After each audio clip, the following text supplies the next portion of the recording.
Meron na kasama ta. Sumama si Batik-Batik na laging sumasalubong. Oh, pag sumama siya sa baba, tara na. Kain tayo doon. Kasi hilaw man itong dala namin, tapos nakalimutan na magdala ng pagkain. Dahil busy kami today, kaya ngayong araw wala siyang pasalubong. Pakainin yung katatero ni kapag sasama siya. Yes, hello. Magandang hapon. Yes, hapon na kami ngayon nakababa. Halika. Ha? Hey, halika ah. Halika. Ayaw niya kasi ibang daan na. Halika. So yes, hapon na tayo nakababa dito mga kabayan. No, dito kay Tatay Ronnie, meron lang tayong silipin dahil may kunting ano tayo sa ano natin sa buhay-buhay. Inaayos natin at masaya na kahit papaano si Tatay Ronnie mga kabayan. Nawala na si Nanay Terry. Masaya na may halong lungkot ang puso ko, no? Kalahati masaya, kalahati malungkot. Sa totoo lang po mga kabayan, halos umiyak ako nung inuwi namin si Nanay Terry dito sa housing, no?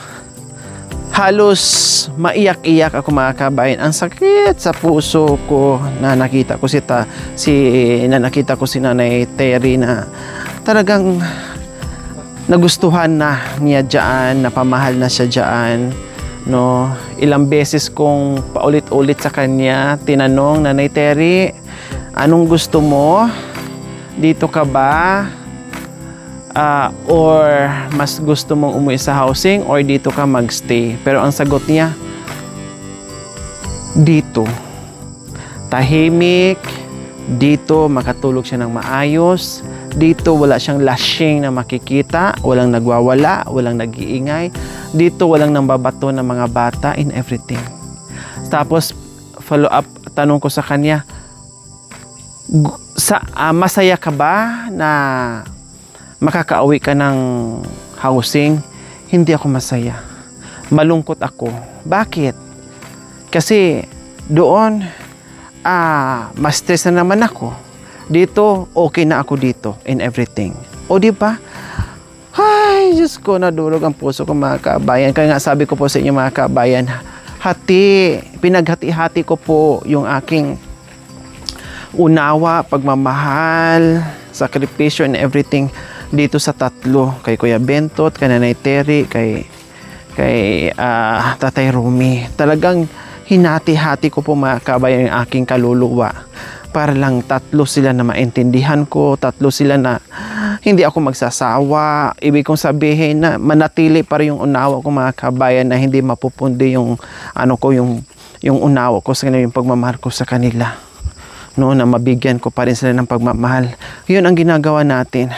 Kaya habang naglalakad ako dito mga kabayan, alam nyo, yung kasama ko si Nanay Terry, alam nyo po, halos hindi ako makaakyat, halos hindi ako makapanik. Parang umuurong na yung mga tuhod ko. Kasi, iuwi ko ba si Nanay Terry? Hindi. Uuwi ko ba si Nanay Terry? Hindi. Iuwi ko ba si Nanay Terry? Hindi. Parang ganun naglalaro yung isip ko, ganun mga kabayan. Tinatanong ko yung sarili ko, uwi kami? Hindi. Uwi kami? Hindi.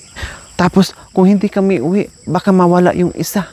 Alam mo yon, ang dami mong inisip, ang dami mong, mga kabayan, ang dami mong iniisip nung time na yun na dapat nga after 1 week uuwi si Nanay Terry po mga kabayan. Pero meron siyang gamot na natitira pang isang araw, kasi pang 6 days niya po yon nung umakyat kami dito, nung umuwi siya ng housing. Pang 6 days po niya yon, no? Kinabukasan pang 7 days po niya yon sana. Ngayon po mga kabayan, ang nangyari, hindi na po umabot ng 7 days dahil yun na nga, parang asiwa na talaga si Tatay Ronnie at hindi ko na rin matiis na yung bang laging nawawala, punta doon, punta dito, no? Kaya may something, nakikita ko na yung problema. Nakikita ko na yung problema, mga kabayan. Kaya pinagkakausap ko na po silang dalawa. So yun na nga po, mga kabayan, nagawa natin ang paraan, nasaktan man tayo kahit ako, no? Kayo. For sure, meron ding naawa kay Nanay Terry sa sitwasyon na yung, alam mo yun, yung gusto mong tumira dito pero hindi ka makatira-tira kasi parang nagiging sagabal ka sa kanila. Alam mo yung ganong feeling? Kaya sabi ko, okay, sige. Nanay Terry, pinaintindi ko sa kanya. Aday, si Bintot pala nag-iingay. Ayun, oh. Usa na naman ito galing. May daladalang bulong ng saging. O, ayan, bisbisan natin kunti kasi disturbuhin na naman ako. So, yun na nga po, mga kabayan. Isa din ang iniintindi ko, mga kabayan. Grabe ang pasensya ko dyan. No? So, yun na nga po, mga kabayan, ang nangyari. At inuwi natin sa Nanay Terry na may kasamang hinagpis sa puso, na sumakit talaga ang puso, talaga nagme-melt ang puso ko, umiyak ang puso ko. And then after, nung bumalik kami kinabukasan kay Tatay Romy, okay na siya. Okay na si Tatay Romy, lumuwag na yung mukha niya and everything. Pero patuloy pa rin ang monitor ko kay Tatay Romy kung ano pa. Hi! Saan ka galing? Saan ka galing? Ano yan? Anong gagawin mo? Panganan. Panganan. Panganan, ang dami nang plato sa bahay ni Tatay. Aray ko! Makan niyo! Aray ka! Sana naman to galing ano na to, nabigla naman tong lumusot. Tulog sa baryo. Oh, ayan, di ba? Talagang sasabog ang kaluluwa mo, mga kabayan, kapag ginulo ka na ni Kuya Bintot. O, saan na ba tayo? Saan na ba ako naputo, mga kabayan? So, ayun, no? Talagang, nung pag-uwi ni Nanay Terry, tumatalbog-talbog ang puso nating lahat. Pero, tiniis po natin yon kasi kung yun ang magiging dahilan na magiging okay si Tatay Romy, ay gawin natin, no? Kasi nga, baka kako ay sa katagalan na hindi na natin napapansin, buti ngayon nakikita pa natin, hindi pa masyadong lumalayo si Tatay Romy. Nandiyan lang, kamunti ka lang lumayo nung nasa lubong natin na malayo na talaga yon. Paano kung darating ang panahon na si Tatay Romy, malaman-laman na lang natin na hindi na umuwi. No, pagbisita ko dito, ay balita sa akin ni Marvin, wala po si Tatay Ate. Isang linggo na hindi na umuwi. Aday. Kundi malaking problema. So, mas masakit sa ating lahat, mga kabayan. Kaya sabi ko, okay, sige, tiisin ko. No, tiisin ko. Hindi ko napaabutin si Nanay Terry ng makumpleto niya yung 7 days dito sa pagstay. Kahit mainom gamot, sige, last day ng gamot niya ay okay na, pauwi na natin kaagad. Kaya inakyat namin kaagad si Nanay Terry. Total, kahit pa paano, may bahay siya doon, no? At gumaling na siya, may matutulugan naman siya, may makakasama siyang ibang anak. Nandoon si Ate Gemma, kahit paminsan-minsan, kasi nga si Ate Gemma nagstay din sa bundok niya or doon sa mga pananim niya. Kaya bahala na, sabi ko. At hindi pa nga kami nag-uusap ni Nanay Gemma regarding dito na na pagbalik doon ni Nanay Terry. Pero ang usapan namin is magpagaling lang talaga si Nanay Terry dito. Hindi naman namin napag-usapan na dito talaga titira si Nanay Terry. Magpagaling lang. So ayan, o di ba malapit na tayo dito kay Tatay Romy. Mukhang sinalubong tayo ng sayaw, mga kabayan. Talaga naman, oo. Talagang tumayo pa sa duyan at sumayaw-sayaw. Sumayaw-sayaw si Tatay Romy sa ating pagdating. Wow! Mukhang mukhang maaga yung sayaw natin, Ha? Mukhang maaga yung ating sayaw ngayon. Hindi pa nga ako nakarating, sumasayaw na si Tatay Ronnie. Talagang masaya. Kumusta? Ha? Okay? Anong kinain? Ulam. Ulam. Wala pa? Nag-iwan ako ng ulam. Sampalok. Nagsigang? Nagsigang. Nag-iwan ako ng tawag nito, ulam kahapon.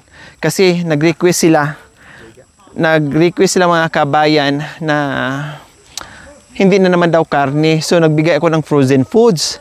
Tapos after frozen foods po mga kabayan, nag-request ulit ng masasabaw, nag-request ng manok na isasabaw daw, ititinula. Kasi alam niyo naman si Tatero pag dito nanggagaling yung manok, yung pinagpakailaman yung manok niya mga kabayan, pag inuulam natin, hindi siya kumakain. Pero pag manok na galing sa market mga kabayan, umuulam siya. Pag dito sa kanya, ayaw niya. Parang naaawa siya. Kasi nga, parang alaga niya mga kabayan yung kanyang mga manok ay napamahal siya. Napamahal siya sa mga manok niya. Kaya yung request ni Marwin sa kanibintot ngayon, ayun ang binili namin. Para mamaya ulam nila, mamayang hapon hanggang bukas na ulit. Hanggang bukas na ulit ng umaga para pagdating namin ay may ulam na naman. Masaya ko. Masaya ka O tayo ka nga. Sumayaw ka, nabitin ka sa saya mo. Dito ka.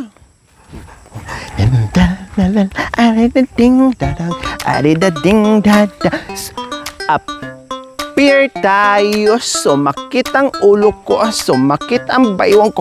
Sick bomb.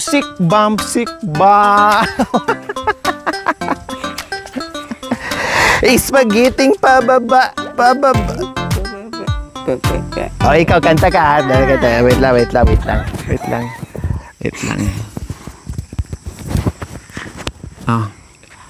Appear tayo. Kanta Appear tayo. Sumakit ang ulo ko, sumakit ang bewang ko. Sick bomb. Spaghetti pababa. Spaghetti pataas ang pataas.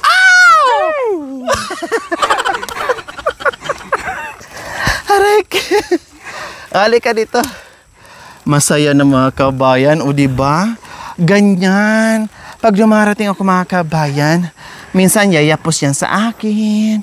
Tapos maglalambing, nakasmile. Alis lang ko pag dumarating ako dito mga kabayan, pag bago siyang gising. Seryoso yan siya. Pag bagong gising, na yung gigisingin mo siya, seryoso yan sa mga kabayan. Sabay busy siya sa UC or sa tawag dito, kape. Nakita niyo na ba, malayo pa ko mga kabayan. Diba? Sumayaw ka agad. Ganyan siya, kabibo. Kaya yung nandito si Nanay Terry pong mga kabayan, unti-unting nawawala. Unting nawawala yung sigla niya, yung bibo niya, yung pagiging kwela niya mga kabayan. Unti-unting nawawala yun. Pero pag kami namang mag-uusap pag dalawa lang kami, pag inumpisahan ko, ay, wala, makikihiride on ka agad. Okay siya, madaldal siya pag kami lang dalawa. Halimbawa, pupunta kami doon sa na dalawa lang kami, pupunta kami diyan na malayo. Madaldal siya, madaldal. Kung ano yung naituro natin sa kanya mga kabayan na unti-unti niyang natutunan, ay nagiging madaldal siya. Pero pag yung yun nga, kay Nanay Terry, wala na. Tahimik siya, iba na yung mood niya. Kumusta na? Kumusta na ang buhay na?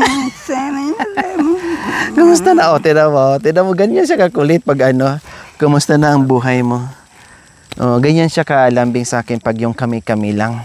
Kumusta ka na? Saan ka natulog kagabi? Kwarto? Very good. Huwag ka natulog labas ha? Galit ako pag tulog ka labas. Dapat doon ka loob. Diba? Mga gamit mo saan? Nilagay mo sa loob. Hindi na sinabit sa labas. Kilog. Gamit mo! Tali doon sa lukotero. Tali. Tinali mo na doon sa itaas, sa helicopter. Saan mo nilagay gamit ni Nanay Terry? Kasi naiwan pala yung mga damit niya. So alam niyo mga kabayan, ako. Sabi ko mga kabayan, Nanay Terry, tara na.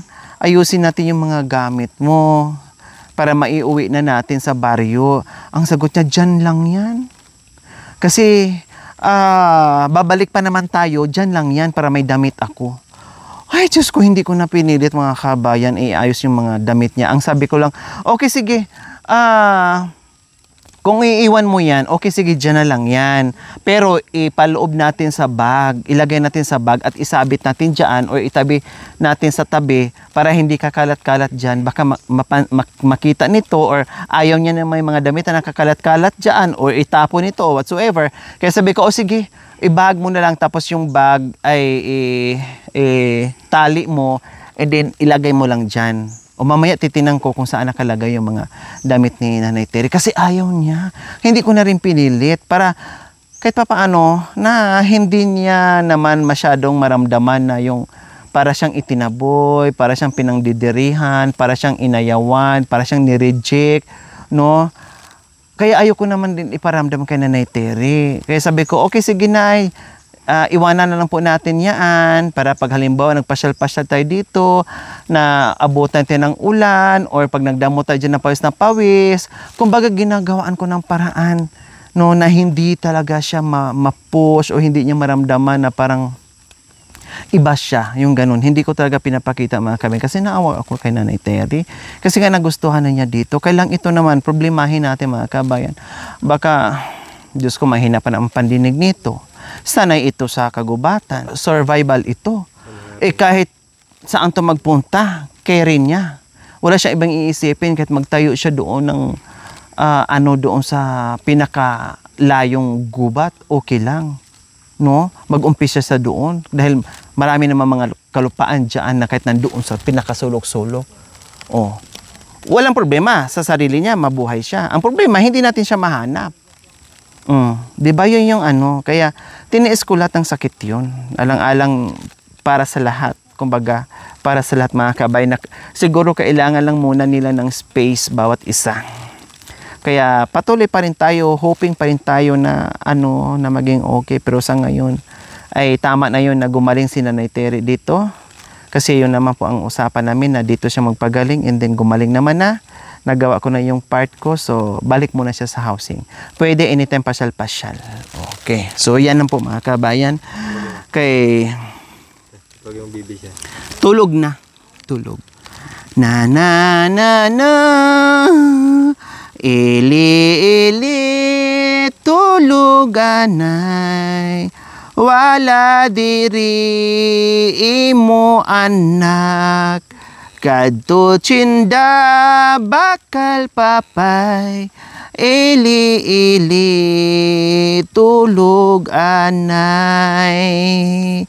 Matulog ka para di ka anayin. Ili ay Roni tulog anay. Oh, tulog agad makabayan. Pero ewan ko lang kung si Nanay Terry ang maganya sa kanya.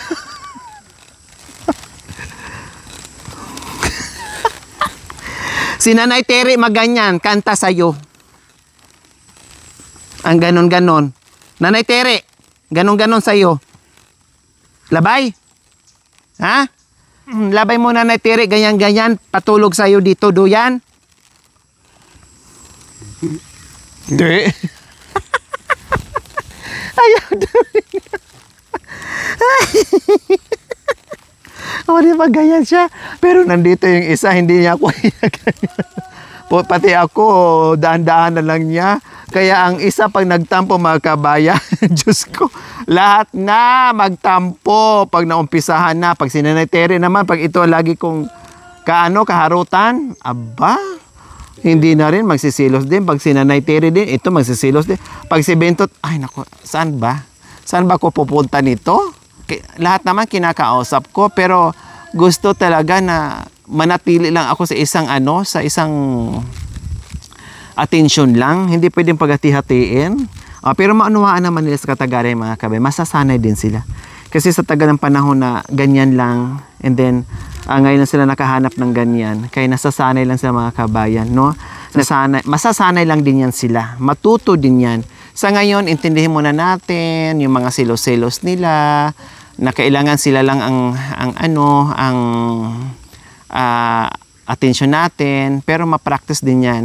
Matutunan din nila yan, no, sa tamang panahon.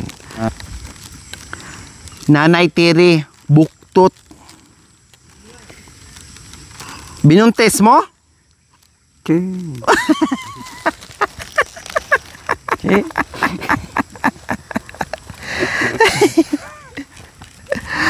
Nanay Tere, binuntis mo. Totoo? Totoo? Putod? Hindi. Kamay nga, di makahawa. 2 buwan. Ikaw, tatay. Totoo? Putod? Putod? Buntis? Ikaw? Ikaw, tatay? Ha?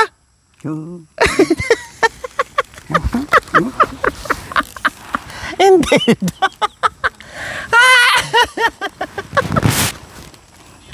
Aray ko. Ay, Diyos ko. Gaya siya walang tigil sa pang...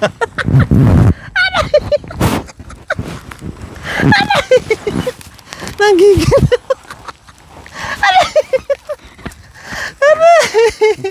Ay, Diyos ko.